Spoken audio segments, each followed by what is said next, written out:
Dewey Lindsay also served in this congregation as an elder for many years. But more than that, is he served our country. He served in Vietnam. And tonight, we've asked if he would share his testimony because there's a lot of hurt that goes along with that. And so Dewey has had to learn to move beyond that hurt. And I just want to say thank you for coming and being part.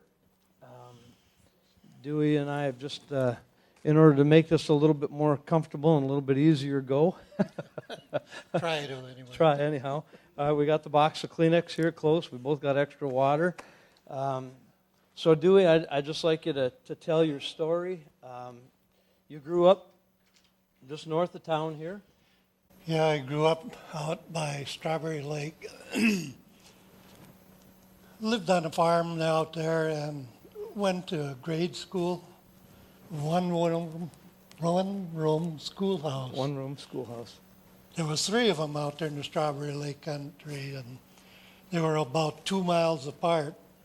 First and second grade was in one schoolhouse, third and fourth in the next, and then fifth and sixth in the third one. So growing up out there, we lived on the farm and had a blast, really. Growing up on a farm, you got to ride a horse and everything all the time. Well, back in them days, we didn't have four-wheelers and motorcycles. You're lucky if you had an old beat-up bicycle that worked. So mom and dad stayed together? You never... Yep, they were together forever. Okay. They both made it till they were 86 years old and just died probably 7-8 years ago, probably. Anyway, I grew up out there, come to Detroit Lakes here, the high school, junior high, then senior high, graduated Detroit Lakes. And after graduation, I just doing odd jobs, construction here and there. Church life when you were a kid? Church life, when I was a kid, Mom and Dad never went to church, but they made sure us kids all went. There was a little Strawberry Lake Mennonite church out there. We all went to the Mennonite church, and back when I was probably 11 years old, I think, my grandmother was instrumental in the church out there. They helped build the church, my grandparents. And she was real instrumental, and when I was about 11 years old, I decided I wanted to be baptized into the church. So, I got baptized out there, and they sprinkled me with water, whatever. Well, that went fine until being a teenager, of course, off to high school and all the temptations that go with it. Smoking and drinking and partying. Did my share of that. Anyway, finally I made it through high school. 2 years after I graduated, I was drafted by the Army. Anybody ever get drafted? Anybody been drafted? You have a choice. It's all there saying, but anyway, I got drafted into the Army, went to Fort Leonard Wood in Missouri for basic training, and after basic training, they said, you're going to be a medic, and you're going to go to medical school. Now, you always wanted to be involved in medicine, right? Oh, yeah, right. No desire whatsoever, just the luck of the draw. You just got picked. And yeah, they give you a series of tests and a whole battery of tests. And I took all the tests and everything, and after I got done with the tests, the sergeant, he come up to me and he said, Lindsay, he says, well, were you cheating on the test or something? I said, well, why? He said, nobody scores that high in so many different categories. He said, you had to have been cheating on something. He said, raised on a farm, man. Yeah, What do you think? I mean, You learn a lot on the farm. So anyway, they stuck me into medical school. After basic training, I come home for 2-week leave and then went to San Antonio, Texas. Now, Army bases typically are out in the middle of nowhere, and they take the rocks out and sharpen them every night, so when you go to crawl on them the next day, they're good and sharp. So anyway, went down to San Antonio, and here's an Army base right downtown San Antonio. City bus went from here out to the street past our barracks. You wanted to go uptown, you just went out, get on the city bus. You didn't have to check out at the gate or nothing, because there was no gate. It was like you're living in town. And I mean, they said Fort Sam Houston down there is the nightclub of Army bases. Okay. I mean, it was so relaxed. And they told you when you were doing your training that you were going to go where? About 3 weeks before I graduated from medical training, I had orders in my hand. I'm going to Hawaii for 18 months to work at a hospital in Hawaii. Wow. That's not such a bad deal. You go No. from a nightclub to an island, a tropical island. That's pretty good, right? Got her made. You kind of did end up going to a tropical island, didn't you? It was a tropical. It was the tropics anyhow. But anyway, I had my orders in my hand, in a class of 250 medics. There was one other guy, a friend of mine from North Carolina. He had orders for Hawaii too. Me and him, we had plans of buying our surfboards. I mean, we had it all planned out. And about 3 days before we graduated, they come to us and they said, all canceled, all orders are canceled. Everybody's going to Hawaii. I mean, to Vietnam. Oh, I mean, my heart sunk. 3 days before. So if you'd been able to leave 3 days earlier, you'd have done your tour Yep, in. if I would have been gone 3 days sooner, I'd have been in Hawaii. But I had orders to go to Vietnam, and they said no leaves, no passes, no anything. Everything is canceled. Everybody is going straight to Vietnam. So I had to call my mother and tell her, and that was the hardest phone call I have ever made in my life, to tell her that hopefully I'll see you in a year's time, because tour for Army is 12 months in Vietnam. So I said, okay, Mom, I hope I'll be able to make it. If I do, I'll see you in a year. So, Pretty tough call. yeah. Pretty tough call. So they put you on a plane and they send you to Hawaii. Or, I'm sorry. We're still stuck in Hawaii. Well, I did get to stop in. Oh, that's right. Yeah. Yeah. The plane stopped there quickly. They put us on a plane in San Francisco, and we flew from San Francisco to Hawaii, and then to Guam, and then landed in Saigon. And we flew that day 23 hours in the air, not counting stops. And we ate breakfast on the plane about 6 times because we were going with the sun. We landed in Saigon at noon the same day. Figure that one out.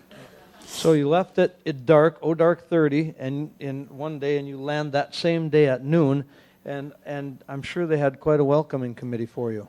We sure did. I wasn't in the country 4 hours, and they were already shooting at me. I mean, they put us in Camp Alpha, they called it, a big reception area, and they had sandbag walls all around it, about 4 feet high, I thought. And about a quarter mile away was jungle, bamboo. And I thought, well, we're safe out here, you know. But little do you know, there's snipers out there trying to pick you off. So I was 21. What year? 65. So I got there. It was probably the fall of the year. I think it was in October, something like that. And of course, that was our welcome committee when they were shooting at us. And the next day, I got orders to where I would be stationed. Our whole class of 250 medics were all sent to the 1st Infantry Division. Probably heard of the Big Red One, John Wayne movie and all this garbage. Anyhow, we called it the Bloody Red One. Because, I mean, so many men got killed that, what for? Anyway, I got my orders to go to the 1st of the 28th in the 1st Infantry Division. And I said, well, where is this? They said, it's in Phuc Vinh. I'd never heard of Phuc Vinh, no more than the man in the moon, you know. So I says, okay, how do I get there? Well, you go out to the airstrip out there and you find an airplane or a helicopter or whatever you can find, catch a ride. Well, Can we go to Phuc Vinh via Lake Park? I gotta catch a ride here. So you're just walking down the airstrip looking for anybody who's going to Phuc Vinh. Yep. Just like we saw it in the movies, right? Yeah. Here's your papers. Go find a ride. How long did you have to get to where you were going? Well, I had to be there by the next day, so that afternoon I found a helicopter while I was out there talking to everybody. And one guy says, yeah, he says, there's a helicopter. One of the Hueys are going up to Phuc Vinh. Go talk to them guys. They probably give you a ride. So I walked over there and talked to them. And, oh, yeah, you want to ride to Phuc Vinh? We'll give you a ride, you know. So I was going to go crawl in the back, you know. The pilot and co-pilot are in the front. Then there's the open space, you know, where they put people or whatever. They had that thing so chock full of supplies. I mean, up to the ceiling. You couldn't fit your hand in there. Say nothing about me sitting in there. You know. This is a big Huey helicopter, just so you know. This is a big helicopter. Well, a Huey's pretty good size, but it's just... Okay, not a monster. We could probably fit 6, 8 guys in the compartment there. But that was plumb full. I said, well, where am I going to ride? Well, on the side of a Huey, behind this opening, there's a little indention where the door gunner sits. He says, well, get in there, door gunner seat, and ride there. And the seat isn't as big as this chair. You know, you're hanging on the helicopter. I've never been in one before. I said, just get in there and hang on and we'll make it. So it took off, you know, in the old helicopter, they take off. Got going a little bit, and that pilot, I just think he knew this, you know, here's a newbie, we're going to give him a ride. And he banked hard right, and there wasn't nothing between me and the ground. I was sitting there hanging on, there's little pipes that this... No, they don't have... No seatbelt, no parachute. This is where you learn how to pray. If it crashes, you want to get away from it. Anyway, my fingerprints are still in that pipe. I was hanging on so tight. I made it to Phuc Vinh anyway, and I got there and get off the helicopter. I said, okay, now where's the 1st of the 28th? Oh, that's over here across the creek, you over yonder. But you go over there and talk to that guy in the Jeep, he'd probably give you a ride. So I walked over and asked the guy in the Jeep. He says, oh, yeah, sure, we can give you a ride over there. So he jump in the Jeep with him, and of course he driving like he stole it. And finally we got over there. I went in, my order said, you're going the 1st to the 28th, headquarters and headquarters company. I thought, wow, hey, this ain't too bad. Headquarters company, they're the ones that are always back at base camp, you know, and everybody else is out fighting the war.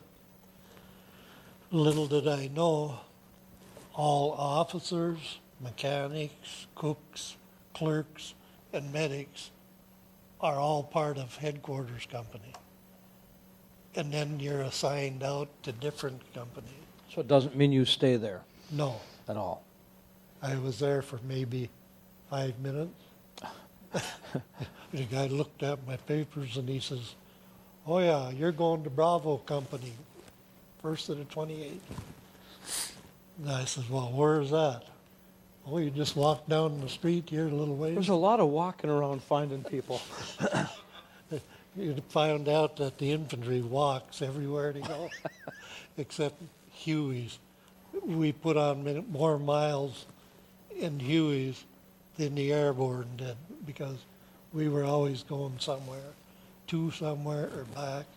Now, they told you at first that as a medic you'd spend, you know, a couple months in base camp and then a month out and then a couple months back in. They said, okay, you'll be assigned to a line unit, an infantry unit, to a platoon. For 3 months, you'll be out in the field, then 3 months back at the aid station, you know, like you see in the movie MASH, the aid station. We had 2 buildings on our base camp that weren't tents. Now, one was the aid station and the other was our mess hall. So I thought, well, okay, 3 months in the field, 3 months at aid station, 3 months in the field, and then the last 3 months back at aid station again. Oh, okay. 11 months later, I'm still in the field. You never got to come back I from didn't the get to come back. field. Come back for supplies, and that would be about it. So another promise kept by the Army or the government. And tell us, Dewey and I had a chance to talk for quite a while today, so what was it like out there? I mean, you said every time you guys went someplace, everybody dug in. Your Yeah. digging in was a little bit different. Our unit, a Bravo company, I had probably 40 men in my platoon when I first got there. When I first got there, one of the guys smartened off to me one day and he says, well, Doc, because they already lost 2 or 3 medics by the time I got there, and I was the first replacement in the company. They said, well, Doc, how long are you going to last? I looked him right square in the eye, and I said, I'm going to be here when you go home. And we were in battle so much at a time that if we stopped that night, everybody dug in. It was, I mean, you'd think we were half gopher because we could dig in. I mean, the ground would be hard as concrete. That didn't matter. You dug in. And why did you dig in? Explain that a little bit. Well, all of our infantry guys, they were on the front line perimeter. They carried their empty sandbags with them, and they'd fill up sandbags and they'd make them shooting positions and, you know, protect themselves. But I was always in the command group with the platoon commander was a first lieutenant, a sergeant E7 or something like that, a radio man, and me. I was the command group. I was in the command group because I had to be, you know, ready to go anywhere, whoever got wounded. And when I would stop for a night, I dug a prone shelter, which was only digging down about a foot just so I could lay in there on my back, and I was below level to the ground. So when mortar rounds would go off or something, they'd go right over you unless they hit in the trees. But you could have a 10-foot hole and you wouldn't be safe. Anyway, that's what I would always do.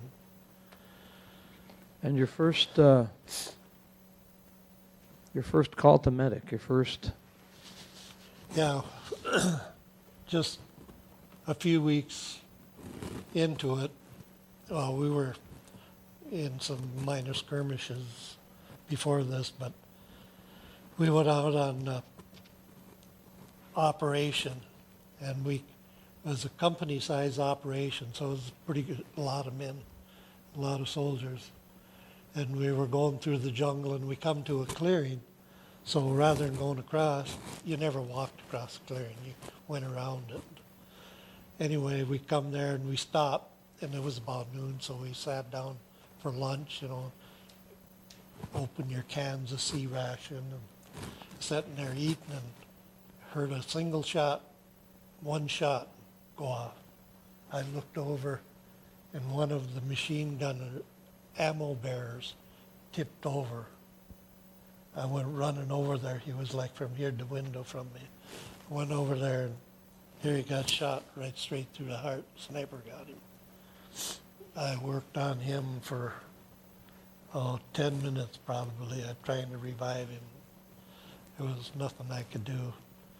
The senior aide man come and pulled me off, said, forget it. This guy ain't got a chance. So that was my first patient. That didn't sit real well with me, losing my first patient. So from then on, it just gets to be a blur. I mean, there was so many guys that got shot, wounded. One guy had his foot blowed completely off. Guys' guts hanging out, and I'd be there holding their guts in and telling them, you're going to make it, you'll make it, just hang in there, you'll make it. When you know that they ain't going to make it to the helicopter.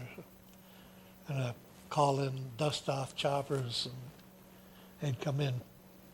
My job was to keep them alive till they got on the helicopter and they flew them to a hospital somewhere. So,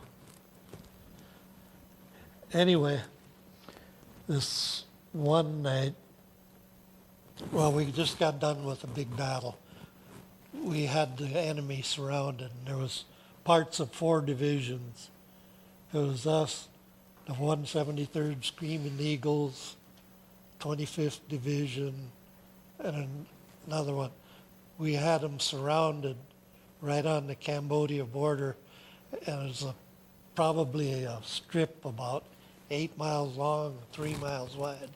And we had them in this, it was thick jungle, like you couldn't see your hand in front of your face. We was chasing them around in this jungle for 3 days and nights. You didn't stop. It was nonstop. You didn't sleep. Nobody stopped to sleep. No, you just kept on. You're running on adrenaline all the time. And finally, they slipped through our line somehow, and we gathered up bodies and pulled them out to this road. And there was bodies down the road for 3.5, 4 miles. One right up Stacked against one after another. another. There was just thousands of them that we killed and pulled out there. So they said, okay, 1st to the 28th, you guys are going to go guard this forward brigade headquarters out in the field, and it's going to be real good, easy duty for you guys. You can rest up for a few days. So we walked. It probably took us, 5, 6 hours to walk over where it was. And they told us, okay, you guys are going to guard this part of the perimeter. And there was an airstrip behind us and artillery over here. Some other guys over further. We had this one spot, in the rubber trees plantation. And they said, okay, this is your guys' part to guard. It's supposed to be an easy, Yep. take a break, Yep. get some rest. You're at a rubber tree plantation. Yep. You're with the leaders, so it should be a pretty easy deal. Yeah, so what did we do? Everybody dug in. I mean, everybody dug in. Just out of reaction, not Just- because you were supposed to. Yeah, just, they said, well, what are you digging in for? This is going to be easy. We didn't care. We dug in. We got all of our firing positions laid out, everything. Can I ask you, Dewey, to pull that microphone up just a little bit? It's starting to rub on you. I'll get it. There we go. That'll help. Thank you. Okay, so we dug in, and it was, well, it's always hot and humid and stuff. I took my shirt off and I hung it up on a tree, and I'm going to leave it hang there all night for it to dry out, you know. We didn't have showers or nothing out there. Well, if it rained, we got showers, but anyway, as a rule, whenever we stop at night, me and the radio man would take turns radio watch. I would always, it would be 2 hours on, 2 hours off, 2 hours on, 2 hours off again for the night. So I always took the first 2 hours. That was from 9 o'clock till 11. So that night we, settled down for our night. I had the first 2 hours of radio watch, and after my 2 hours was up at 11 o'clock, I woke the radio man up. He was laying in his hole sleeping.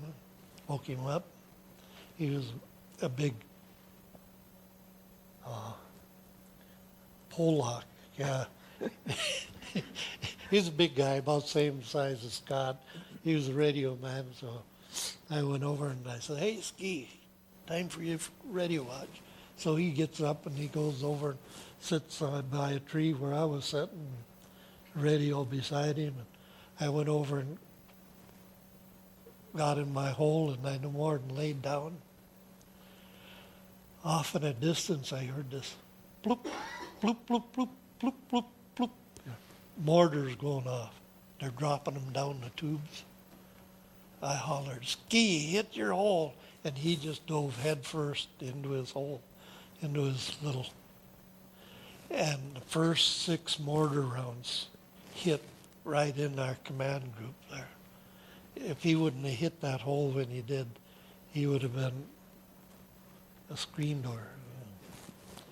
But anyway, they hit us at 11 o'clock that night, and I mean, they hit us with 4 regiments and the 5th regiment in reserve, and we inflicted such heavy casualties on them. Finally, at 7 o'clock, they split and run, and we chased them through the jungle, picking up wounded and catching prisoners and stuff. And me and another guy was running along, and all of a sudden he stopped, and there was a clump of brush probably 10 feet across, and he pulled out his 45. Pow, pow, pow, pow. Hey, what are you shooting? There's one in that bush there. I looked, and here's this guy, trying to give up, but this other guy Trying to give up without getting shot. yeah, he's shooting at him. So I reached in, grabbed him, pulled him out. That was my one and only prisoner I got. Doc got a prisoner.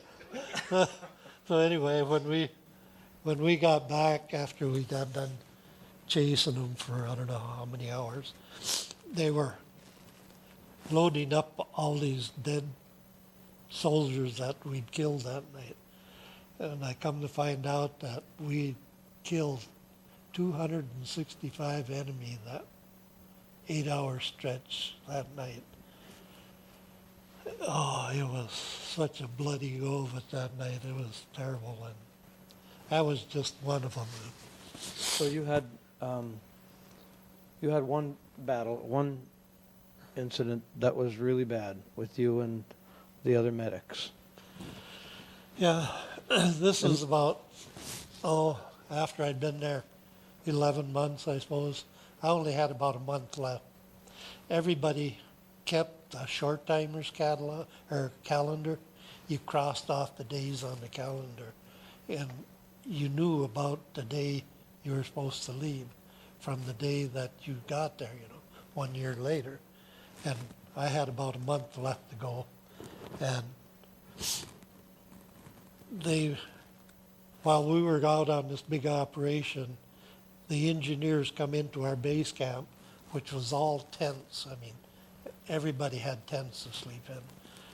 They built us hard-sided building. I mean, we had a nice 4-foot wall, and then screened in above that. No mosquitoes, No finally. mosquitoes. And Concrete floors. concrete floor. I mean, we We were living at the Ritz we were downtown. I mean, back in Texas. yeah. And anyway, seeing they were doing all of this, that took up a lot more room. So they had to bulldoze the minefield back to make more room. So they had a big D8 cat out there bulldozing the minefield back.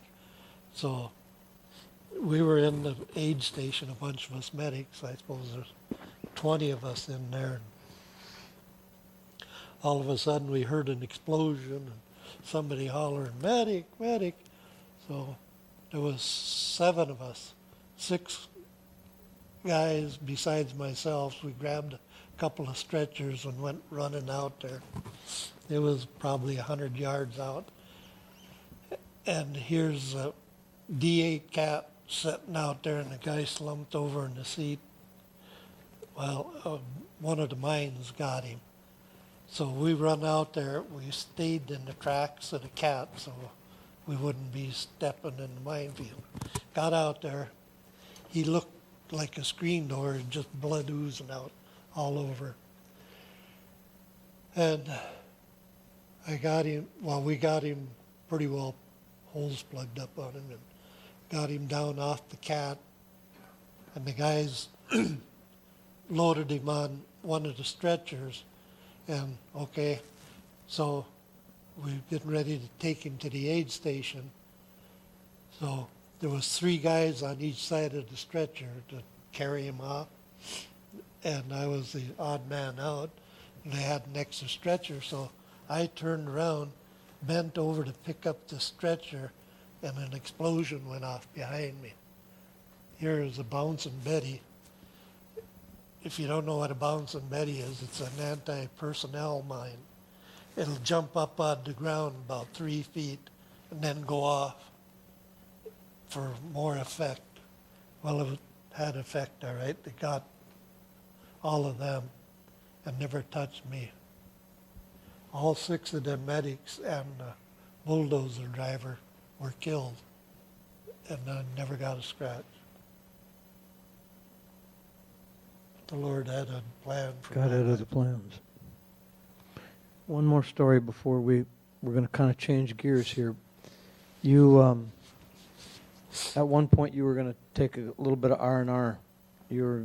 Now, it got to the point where the guys didn't want to go into battle without you. Yeah, they got so dependent upon me being there for them all the time. I had a chance to go to Saigon for a 3-day weekend pass. So, I was happy to get out of the fighting for 3 days. So I was telling my guys, I says, I'm going to Saigon for 3 days. No, you can't go. I said, why? Well, if you go, somebody might get killed. Oh. No, they'll take and send another medic over here to take my place. No, that don't matter. You ain't here, we ain't going. That's up to you guys, but I'm out of here. So I went to Saigon for 3 days and had my little R&R. Come back, and one of the guys come up to me. Doc, I told you so. What? He says, one of the guys got killed, and you weren't here. And so here comes the guilt. Yeah. Now you got guilt from them for leaving. Did you struggle with, they call it survivor's guilt? How come all those guys got killed around you, but you didn't? Absolutely. After I got back on the service and stuff, had 6 months to do after I got back, which was gravy job because nobody was trying to kill me. And after I got out, it was probably 2 years after I got back. Me and my dear wife got married. Now you get met after you got out of service. Yeah. You didn't know her beforehand. No. Okay. She says she was the reward for all that. You bet. All right. So, that was, 53 years ago? 54? And we're still together yet, so.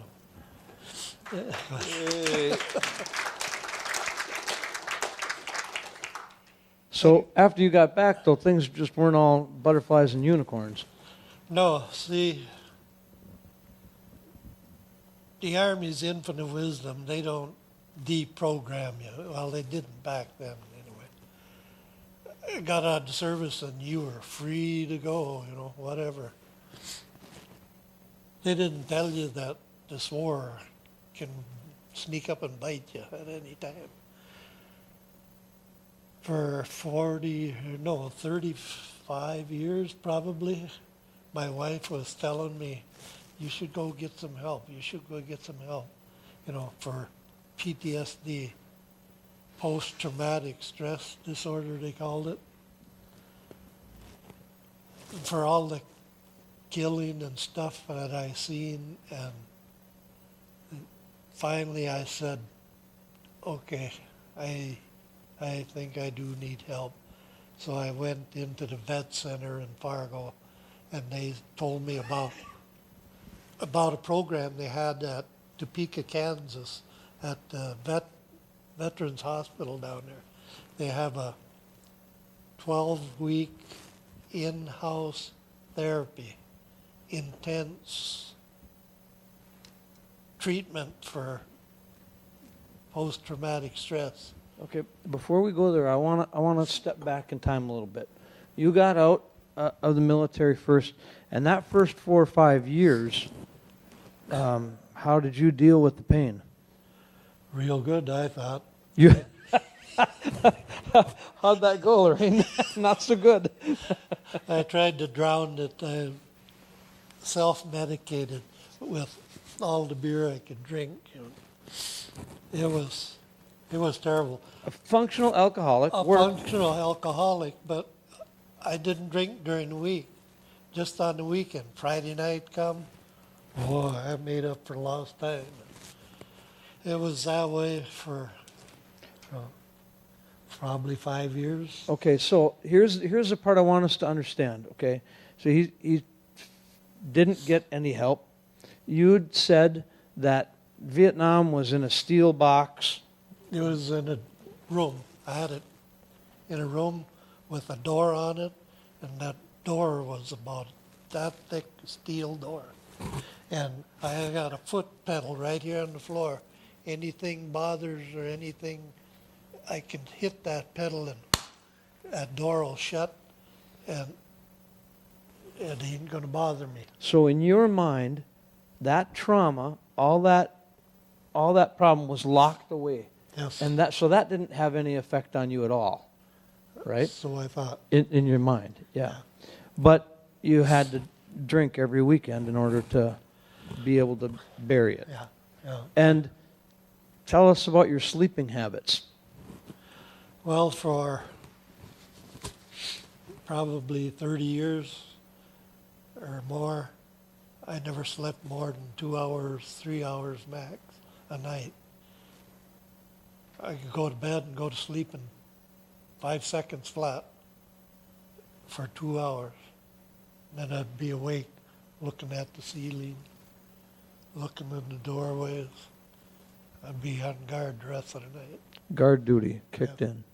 Okay, so we go down the road 4 or 5 years, and Lorena goes to some meetings and she accepts Jesus. Right? Yeah. She got saved first, and I was still drinking on the weekends and partying. And she went to church this one Sunday, and she went out here to Lake Park to Spirit and Life. I was home alone, my head just, throbbing and pounding. From all the fun you were having the week before, yeah. It was a lot of fun. So anyway, I turned on the TV, and here was an old preacher on there, old Rex Humbart, and I kneeled down on the living room floor, and I give my heart to Jesus that morning. A hangover and all. There's got to be a better way. And so the drinking quit. Yeah. But what about the rest of it, Dewey? I got real good at hiding. Nobody knew that I was a Vietnam veteran. I didn't tell anybody. Nobody knew it. Even we went to Christian retreat camp in Pennsylvania and worked for 6 years out there. And the director and his wife were real good friends of ours. And they didn't even know it until here 5 years ago. The retreat center burned down and they built a brand new one. So we had to go back for the dedication of the new building. They had invited us back. We went out for that, and we stayed together at a duplex, us and this couple that was directors.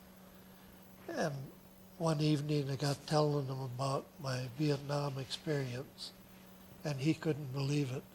He said 6 years, and I didn't even have any inkling that I was a veteran. But how did that affect you in your daily life, having this locked box over here? You weren't drinking now. You'd accepted Jesus. I thought I had it all under control until one night, right back here, about third row from the back, we were sitting in a chair in the pews, and up here on the stage they had a prophecy team. I think that's when Pastor Keith was here. And a prophecy team, and there was like 4 different guys. And the main speaker was up here on the stage, and one of the guys that was in the back with the books and stuff, he come up to me and Lorraine, and he says, after the meeting's done, I need to talk to you about something. Okay, fine. So after the meeting, we went back in the foyer out in the entryway.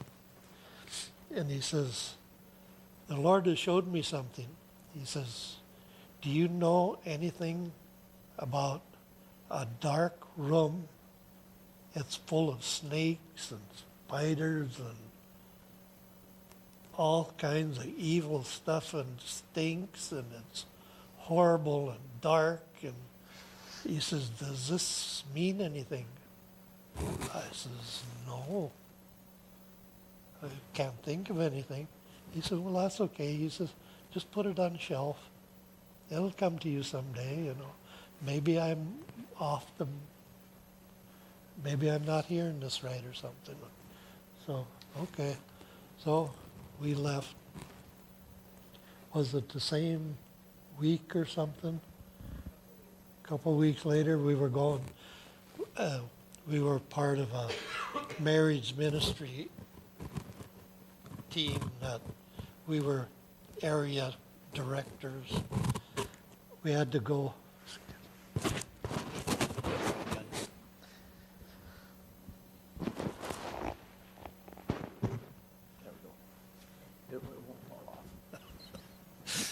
We had to go to Cook, Minnesota. It's going to fall. Anyway, the morning that we left to go to Cook, it was a couple of weeks later that this happened. The traveling wall, the Vietnam Memorial, traveling wall. You've probably seen it. It was in this area a couple different times. Was here in town at the park. So I said, well, let's stop there. I says, I got to see my friends' names on there. We stopped at this wall and we seen the names and everything. We left to go to Cook. It's way up, well, it's by Hibbing up in that area. 3.5 hours from Yeah. here. And I think we cried that whole way up there. I mean, I seen the wall out in Washington, D.C. at least 4 times. I went out to see it. And it never hit me the way it did here in Detroit Lakes. When we left there, I mean, I was just a blubbering idiot. I mean, just cried all the way to Cook. And while we were going, it dawned on me what this dark room was. It was all of that Vietnam crap that I shoved into a room and didn't face what it was. I just had that door shut so tight that Now, one of the things that we talked about today was one of the ways that that locked room affected you was rage. You weren't drinking, but all of a sudden you'd just fly off the handle. Things would get bad that way. one of the effects of a lot of trauma is it affects your brain. It rewires your brain. See, a normal person, first you get angry, something ticks you off. Then you get angry. Then you're, kind of Go through a process. you go through a process before you get to rage. The rage, I mean, you're seeing red, but with a war veteran, with all the killing and trauma and stuff, you go from there to rage in less than a heartbeat. I mean, there's no in between, because the rage can keep you alive. And I had problems controlling it in my workplace. I mean, I could snap it, and all of a sudden I got somebody by the shirt, drag them over a table, and put them on the floor so fast or something. And So that's the stuff that you saw, Lorraine, that he had to deal with, that he had not dealt with. That's the stuff that you're living with at home. See, here's the point for me is there comes a point where you got to do something about it. And if you don't, even we think that we accept Christ and all of a sudden everything's better. But the truth of the matter is you can accept Christ and still not deal with the garbage. You accepted Christ and still had this locked room until Topeka. until Topeka went down. And I walked in there and they said, well, what are you there for? And I says, I don't know, there's nothing wrong with me. You didn't read her list, did you? You should have brought her a list and read that. The head psychologist, psychiatrist, whatever she was down there, she was a little short lady, about 5'0", and she could read you from a half mile away. I mean, you couldn't fool her with nothing. I mean, she'd meet you in the hallway in the hospital. Well, how are you doing? How are you today? Oh, I'm fine. Come with me to my office. Yeah, I mean, she wouldn't let you get away with it either. And one of our classes down there was called trauma. And it started out real mild, okay, guys would probably only 6 guys to a class, and only one person got to talk during the class. And it would take turns. This week you'd talk, next week you'd talk, and come to my turn, the doc says, "Okay, Dewey, we want to hear about the 6 medics that got killed with you." I says, "No, anything but that,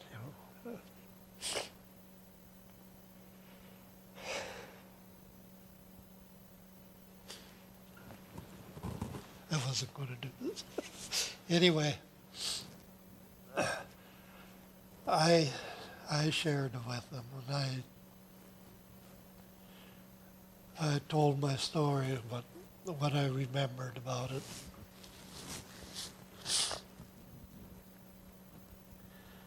And from that day on, everything started getting a little easier. Things started to fit together. It was just that, I don't know, like I had to cut the rope on that anchor and let that fall. And to be able to move on from that spot, it got better. It took a long time. When I went down there, I got to take and drive down in my own truck and park it off in the parking lot over here. And they said, "You don't have to stay here. You can leave anytime you want." I walked out and got in that truck, I don't know how many times, meaning I'm going to leave. And I said, "No, I got to finish this." I turned around and go back in again. But I had the key in. It was that close to leaving, but I stuck with it. I think that so often we get so close. We go to recovery programs. We hear this stuff. We do everything except for take the steps. Last week we talked about action. Dewey could have said, "No, no, no, no, I'm fine, I'm fine, I'm fine, I'm fine," and hid behind his rage.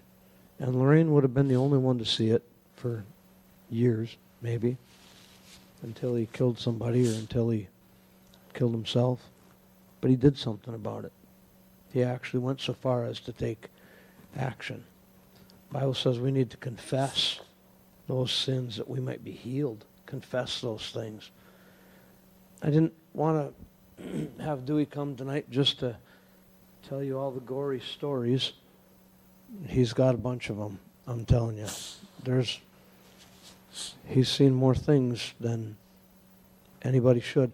It strikes me that, war is so traumatic that here 1 year, 11 months of his life, basically, has changed his life, has transformed his entire life. 1 year of that type of trauma. And so it's not so much about just hearing about the trauma, but it's more about the fact that God can deliver when we take action. I want to give you guys an opportunity to ask any questions. If you got questions of Dewey, you okay with answering a few questions? I'll try. How are you sleeping now? Oh, I could sleep 8-9 hours a night. What changed that? We had a guy here at church called Dr. Escano. Dr. Rick Ascano. Yep.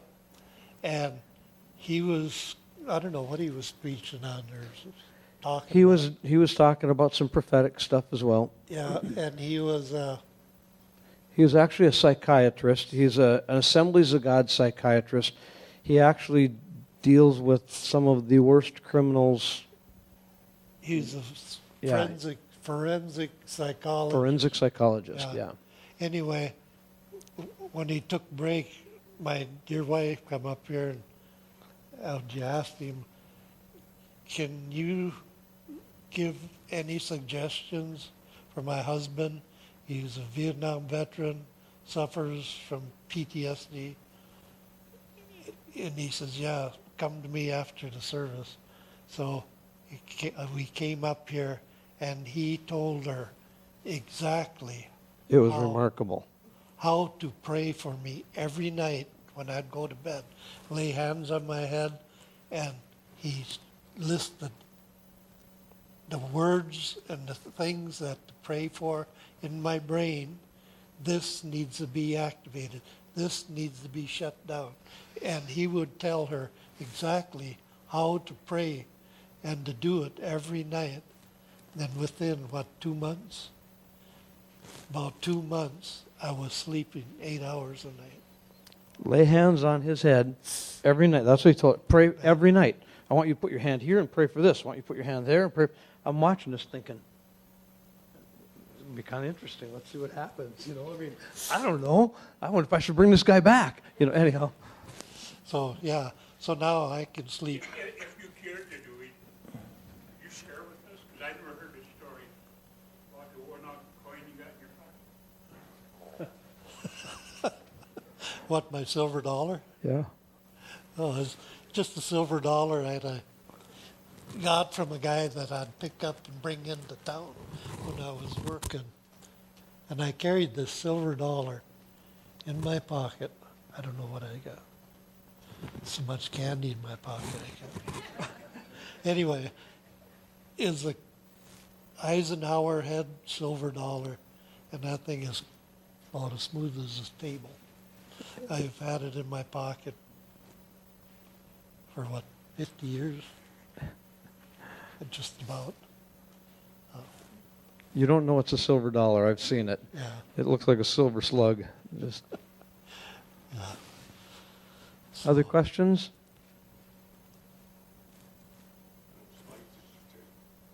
Pardon?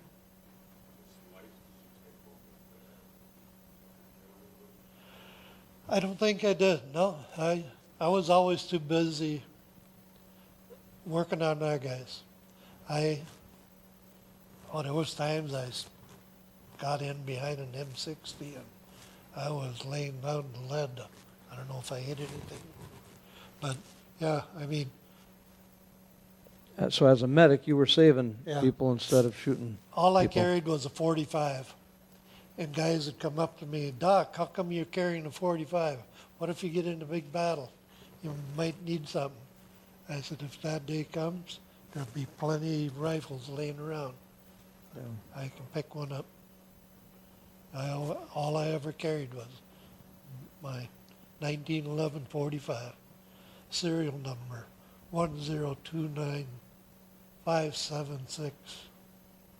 I still remember the serial number on that thing. Other questions? Dewey's wife became an author recently. Her first book was published and came in the mail today. And it's his story. So, I want to thank you for sharing. My dad served in the World War II and the Korean War, but he couldn't talk about it. Your sharing really helped me today. There was many years that I never said a word about it, unless I was pretty blasted with booze. And then I could talk about it. But when I was sober, nobody knew.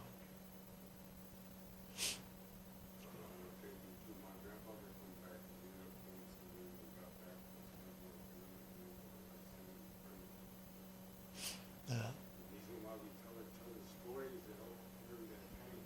that's right.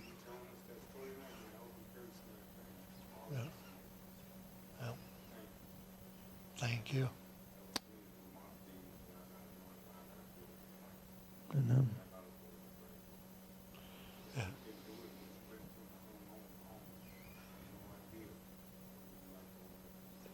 Part of letting go of it is finding that place. That's, we believe in confession. We believe that is part of it.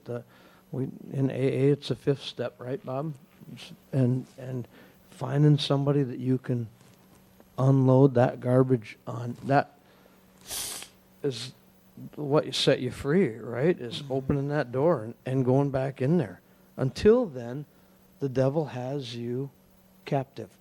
For 47 years, I never heard my father talk about being on. Yeah. Yeah. Before your service, my dad was a Vietnam veteran, everybody knows too. He would tell stories, but he didn't go into full detail. So thank you. Yeah. Yeah, but I had an uncle who was a World War II veteran, and he was a POW, and he died with that over his head. He wouldn't talk about it till the day he died. His kids knew nothing of his service record. They knew nothing of what he went through, and so I just want to say thanks for sharing. I know it's hard. I know some of that stuff is. Let's give him a hand, hey?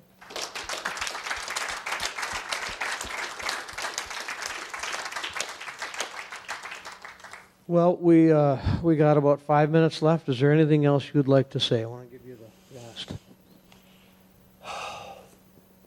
Well, the only thing I would encourage, like going through this program hurts, hang-ups, and habits.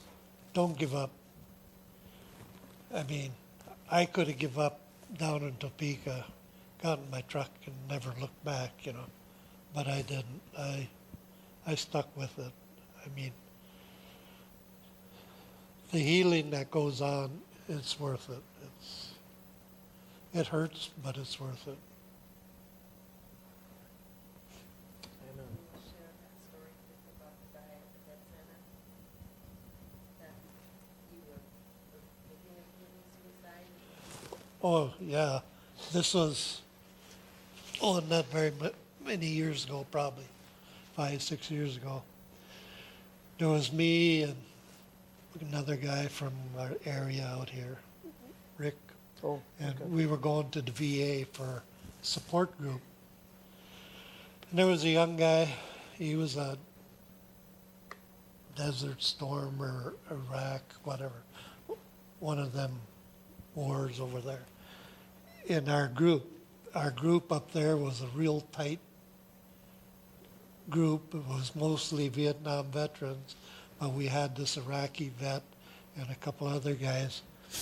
And he worked for the railroad in Glendon, I guess it was, or Dilworth there.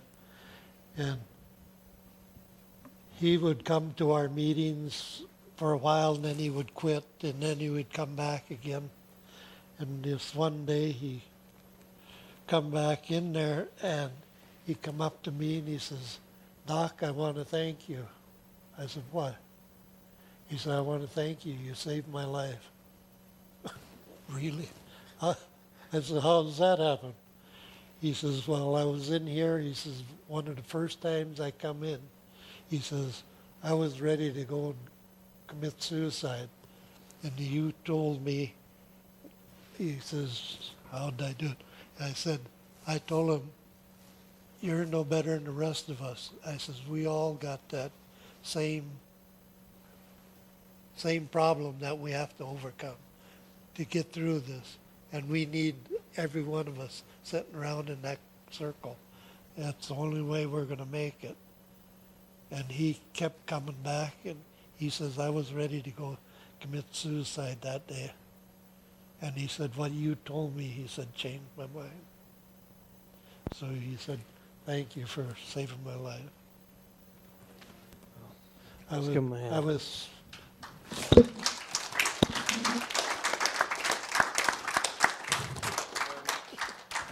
I'd like to pray for Dewey before we close tonight. God, I just thank you for Dewey and for Lorraine and for their family. And Lord, I thank you for bringing him through. We've just heard a couple, 2 or 3 stories where he happened to bend down to pick something up and his life was spared, and he happened to lay down flat one night and a mortar came in and he was spared. We know that you've spared him. Your word says for such a time as this. Maybe this testimony tonight will change somebody's life. I thank you so much for men and women who are willing to stand up for this country and defend this country so that we can have the freedom to have meetings and name the name of Christ.